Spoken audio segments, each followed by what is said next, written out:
কি ভাই বাংলার জনগণ, খুব তো ইস্যু নিয়ে পড়িয়াছেন। রাসেল ভাইপার ইস্যু, 15 লাখ টাকা দামের ছাগলের ইস্যু, মায়ের তো ক্রিকেট টিমের ইস্যু। তোমরা ইস্যু নিয়ে পড়ে থাকো।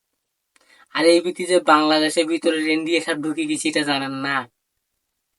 রেন্ডিয়ে সাপ যে ঢুকি বাংলাদেশও গিলি খাইছে, এই খবর তো পান নাই।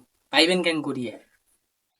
বাংলাদেশে যে দালাল মিডিয়া গুলো আছে না, ওইলে প্রমোট করছে ওই যে ভাইপার সাপ, রাসেল ভাইপার। তারপর কি, ওই যে 15 লাখ টাকা দামের ছাগল কুরবানি। তারপর মায়ের তো ক্রিকেট টিমের যে ইস্যুগুলো আছে ওই ইস্যুগুলো বেশি করে প্রমোট করছে, যাতে এই ইস্যুগুলোর মাধ্যমে ওই যে রেন্ডিয়ে সাপ যে ঢুকছে বাংলাদেশত, ওইটা যেন ধামা চাপা দেওয়া যায়। হাইরে পাবলিক, এত বোকা আমরা, খালি ইস্যু নিয়েই পড়ে থাকি।